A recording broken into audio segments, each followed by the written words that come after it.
En próximas semanas el auditor dará el informe de la revisión de las cuentas públicas del 2018, porque también esto es importante aclarar, se revisa siempre el periodo inmediato anterior, ¿verdad? Así es. ¿Es lo correcto? Exactamente, el periodo inmediato anterior, y las cuentas públicas no es más que el resumen de ingresos y de gastos. Esa es la cuenta pública. Sabemos que no puedes adelantar mucho ni dar resultados aquí al aire por un principio de legalidad, pero ¿qué podemos saber hasta este momento y qué podremos encontrar para interesar a las personas a que se pongan a revisar detalladamente este informe que ofrecerás, Héctor? Bien, sí, efectivamente, tengo que dar primero el informe al Congreso.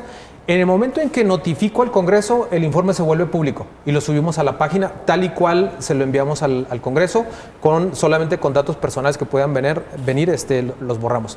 A ver, yo primero diría la forma en la que estamos tratando de enfocar la fiscalización. La fiscalización de auditorías superiores regularmente ha sido más encaminada a que los gastos estén bien registrados en la cuenta pública, es decir, que en materia contable estén en la cuenta correspondiente.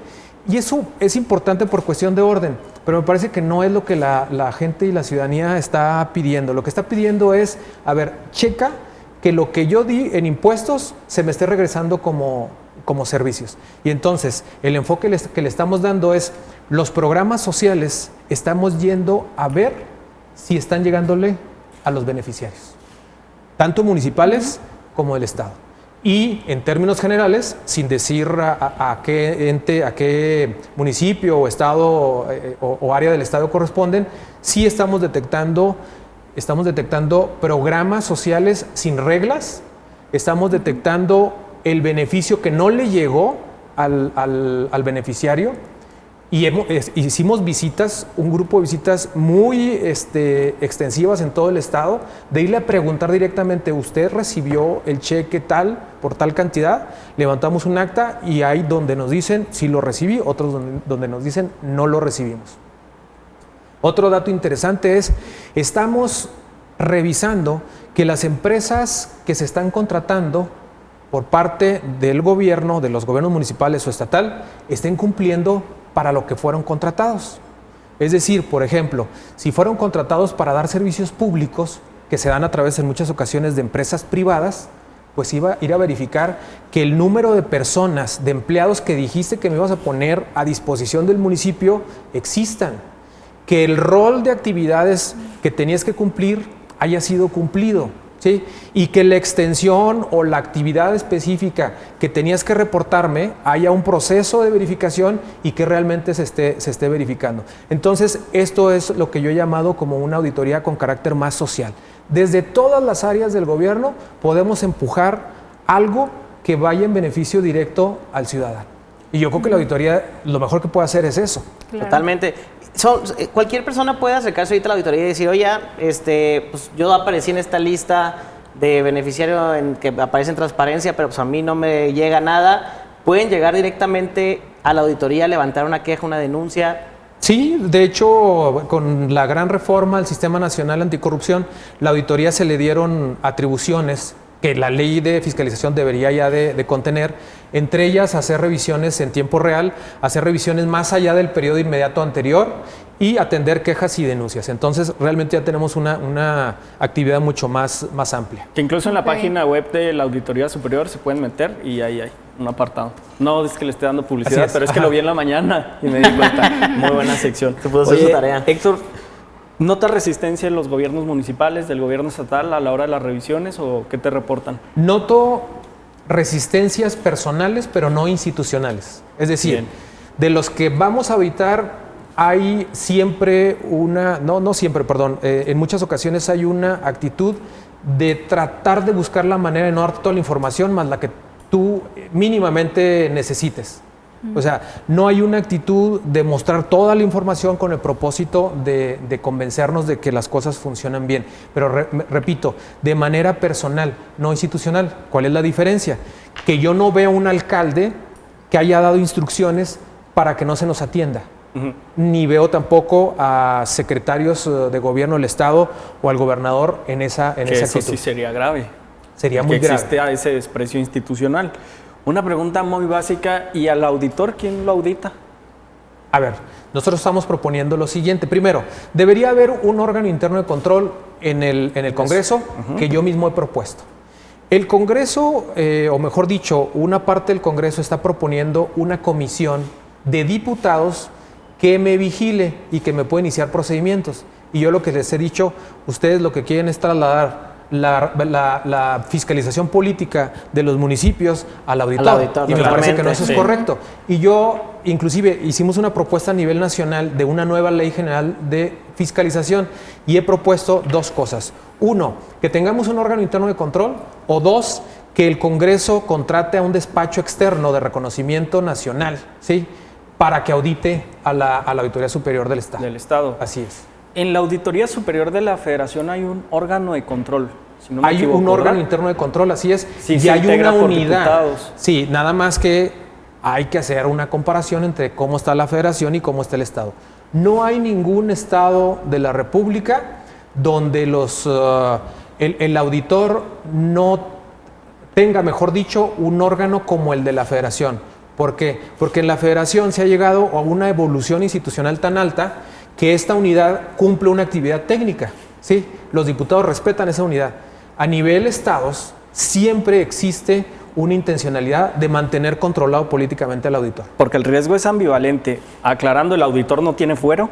No tiene. Comenzamos por ahí y es igual de peligroso que el auditor tenga demasiadas facultades a que los congresos o las bancadas tengan facultades de más, porque es cuando inician los procesos ilegales, las cuestiones políticas, cuando influyen los partidos políticos. Creo que debería existir un justo balance entre ambas partes. Justo, a ver, las democracias y sobre todo la mexicana están construidas a base de pesos y contrapesos. No puedes tener yo siempre lo he dicho, a un auditor o a un síndico súper poderosos que frenen una administración, pero tampoco puedes tener fiscales carnales que te ayuden a todo lo que hagas y que no suceda nada en 12 años, ¿no? Lo hemos visto.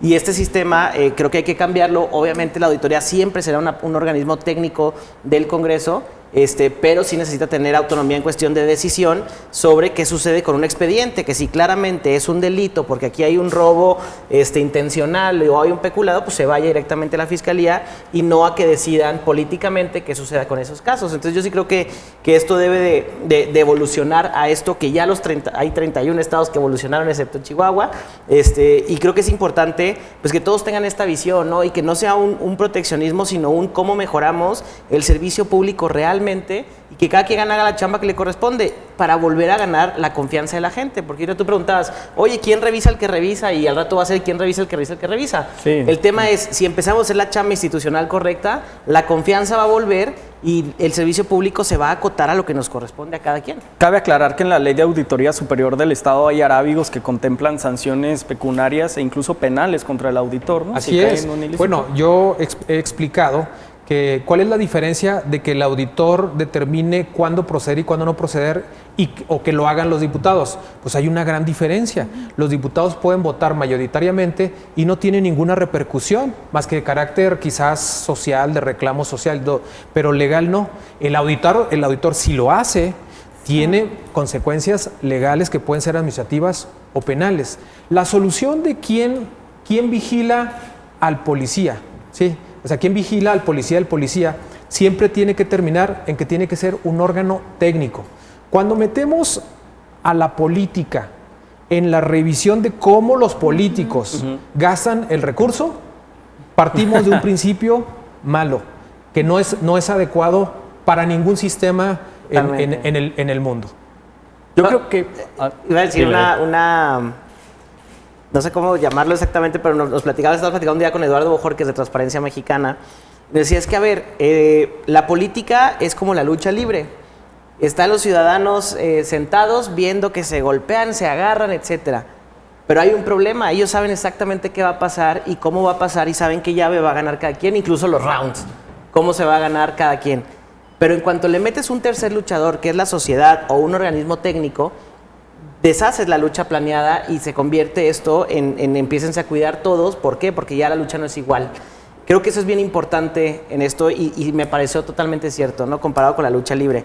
Por eso es importante que un órgano técnico o incluso la ciudadanía pues se meta a revisar y se meta a hacer esa chamba de ser el tercer luchador en esa pelea que estaba tal vez pactada y que ahora ya no lo está, porque no sabemos cómo vamos a reaccionar.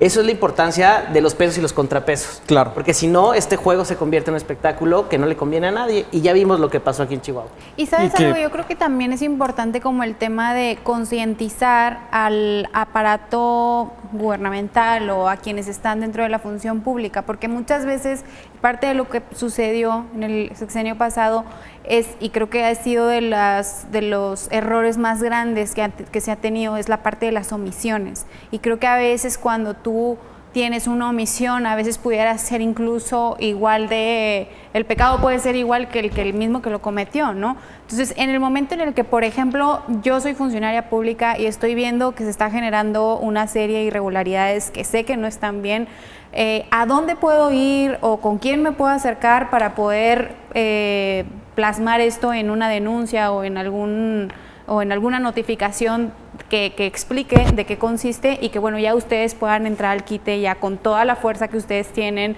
con el respaldo jurídico y demás para poder hacer frente a esta situación? Pero ¿a dónde se puede acercar la gente? Porque también es una duda que tienen los propios funcionarios, ¿no? Dicen, oye, pues es que yo sé que está pasando esto, pero ¿a dónde voy? ¿O quién me dice? Porque también hasta me da miedo de que mi jefe se dé cuenta y que tome represalias en contra mía, ¿no? Que muchas veces sucede eso y que por esas omisiones a veces llegan, híjole, a niveles ya catastróficos, ¿no? Como lo vimos hace algunos años. Bien, yo creo que ya hay varias ventanillas para recibir quejas relacionadas con actos de corrupción. La función pública. Por una parte, la Secretaría de la Función Pública, por lo que tiene que ver a funcionarios estatales. La Sindicatura, por lo que toca a los municipios. La Auditoría Superior del Estado, por lo que toca a los gastos, y sobre todo con elementos pues que nos permitan tener idea hacia dónde tenemos que ir a revisar. Y otro órgano muy importante, demasiado importante, la Fiscalía Anticorrupción, ¿sí? Cuando se considera que existe la presencia de un delito. Muy bien. Auditor, una pregunta, y esto va un poco más en el tema personal. Cuando se combate la corrupción, pues se están combatiendo a veces intereses que van mucho más allá de lo que parece ser en realidad algún acto como tal. Yo platicaba con gente de la Ciudad de México de hoy un mecanismo de protección a funcionarios que están trabajando combatiendo la corrupción y que a veces no sabes quién es el que está atrás. Yo siempre he dicho que en esto de la auditoría de las revisiones, pues es como jugar Scooby-Doo. Estás trabajando con un equipo, de repente encuentras al monstruo, le quitas la máscara y es una persona que estaba muchas veces alrededor o muy cerca de la situación. Y no hay un mecanismo específico para esto, al menos activo a nivel nacional todavía, o se está trabajando en, no sé, y esa es mi pregunta. Y la segunda es, ¿cómo se le hace para incentivar a que esto suceda? Porque creo que es una cultura la que se tiene que dar internamente en el servicio público de, oye, si ves que el de al lado está haciendo las cosas mal, pues en lugar de callarte, ve y denuncia, a pesar de los costos que puede tener. ¿Y cómo protegemos a esas personas para que en realidad suceda? Bueno, Amin, excelente pregunta. Me parece que el planteamiento es extraordinario por lo siguiente. A ver, me tocó vivir una época prácticamente 18 años en los temas de combate a la corrupción a nivel nacional y de temas de transparencia y ver cómo personas que habían arriesgado pues su seguridad personal, su puesto y a veces su vida, eran de repente cambiados de un día para otro para simplemente decirles, señor, muchas gracias, o señora, muchas gracias por su participación, pero aquí está esta otra persona que lo va a sustituir. Algunos de los que, por ejemplo, hoy se incluyeron en la Auditoría Superior del Estado, uno de ellos, por ejemplo, quien maneja la coordinación de los temas penales, es uno de los que intervinieron para llevar a la cárcel al exgobernador de Tamaulipas, Eugenio Hernández. Fue uno de los abogados que armó el expediente para ese propósito. Y bueno, lamentablemente en México, primero, no hay un servicio civil de carrera que funcione, que premie a quien realmente da resultados, ¿sí? Eso tiene que ser ya más por una actividad propia de estar buscando nuevos espacios, pero no porque la carrera te vaya llevando y protegiendo por tus resultados. Entonces, hay pocos incentivos para eso. ¿Cómo hacerlo? Hay que crear leyes para que esto lo protejan. Yo intenté que en la ley de fiscalización se estableciera la oportunidad de que los servidores públicos de la auditoría tuvieran un seguro legal para cuando esos poderosos que son investigados, que tienen poder, los políticos tienen poder económico y político. No es una delincuencia común y corriente, porque la delincuencia común y corriente nada más tiene a veces poder material, pero acá estamos frente a personas que tienen poder económico y político y a veces hasta influencia social. ¿Cómo proteger a los servidores públicos que están encaminados y cuya tarea es estar investigando a estos grandes personajes? Claro. Exacto. ¿No existe un mecanismo entonces? No, así como existe el mecanismo de protección a periodistas, se ha venido trabajando y es algo que nosotros hemos querido impulsar con muchas asociaciones civiles en México, llámese Mexicanos contra la Corrupción y la Delincuencia, Mexicanos Unidos contra la Delincuencia, Transparencia Mexicana, etcétera, para conformar un mecanismo de protección a los servidores públicos que denuncian actos de corrupción. Sería interesante. Porque perder el trabajo creo que es lo menos que sucede a veces cuando te lanzas como Juan Escutia a hacer algo por tu país. Exacto. Entonces sí necesitamos muchísimos Juan Escutias y esto se hace incentivando y protegiendo a estas personas. Claro. Creo que es indispensable que la auditoría no se convierta en pieza de una sola persona. Me voy a escuchar muy neoliberal, pero es importante que se fortalezcan las instituciones, que se hagan más robustas las leyes para evitar que pase lo que sucedió con el exauditor. Yo invitaría a todos a dar sus conclusiones porque como siempre el tiempo se nos agota muy rápido aquí en Punto Central para pasar al siguiente bloque. Si gustas comenzamos contigo, Mónica, te escuchamos. No, pues yo nada más agradecer al auditor el tiempo que se da por acompañarnos en este programa y bueno, pues felicitarlo por el trabajo que ha hecho la auditoría. Es un trabajo que se ha notado, es un trabajo que bueno, por las propias estadísticas que se han planteado, pues se ve las observaciones que ha estado haciendo y el trabajo que ha venido implementando para procuración de la justicia en materia de corrupción y en materia de hacer las cosas bien, ¿no? Que eso es lo que más queremos los ciudadanos, que quienes están hoy en el servicio público, que los recursos que van destinados a cierto rubro, pues realmente tengan efectividad y realmente lleguen a donde tengan que llegar, ¿no? Entonces, en ese tenor, pues felicitarlo y pedirle a la gente que nos siga a través de las redes sociales de Punto Central por Facebook. Pensé que me ibas a ganar el gran anuncio que tenemos el día de hoy, pero adelante, amigo. No, auditor, pues muchas gracias y felicitarlo por el trabajo que está haciendo. Yo sé que no es fácil aventarse estos tiros que pueden ser históricos en el sentido de cambiar, reformar la ley y cambiarla a un tema más moderno, reformar la institución, ser el primero seleccionado por un sistema creado aquí en Chihuahua que ha sido valorado y presumido en todo el país. Creo que eso lo debe enorgullecer mucho a usted y mucho a los chihuahuenses por este tipo de actos, ¿no? La confianza en las instituciones y como en la vida se gana durante toda la vida y se pierde en un segundo. Entendemos que llegó una institución muy desacreditada y que ha venido trabajando para eso, lo que lo podamos apoyar y al menos en lo personal, pues hemos encontrado las puertas abiertas en todo momento, una visión de capacitar, una visión de mejorar a muchos servidores públicos, eso es algo que vale muchísimo la pena y que lo que venga y lo que siga, pues lo siga haciendo con ese mismo valor y ese mismo entusiasmo de hacer un bien por este país a pesar de los pesares. Te agradecemos mucho la presencia aquí, Héctor. Muchísimas gracias. Cabe mencionar que lo invité a través de un inbox. Es bueno que el auditor utilice más redes sociales y contestó muy rápido. Te agradecemos mucho, Héctor. ¿Algún mensaje que tengas para las personas? No, nada más agradecerles y reconocerles que tengan estos espacios de discusión. Yo creo que la solución a los problemas sociales es llevarlos a un punto de discusión donde haya ideas. Que las ideas valgan no por quien las dice, sino por el propio peso de las ideas. Entonces, yo creo que hay que luchar para eso. Muchísimas gracias, auditor. Y la gran noticia es que ya estamos en Spotify, estamos aprovechando todas las plataformas digitales a nuestro alcance. También estamos en iTunes, nos pueden encontrar como Punto Central.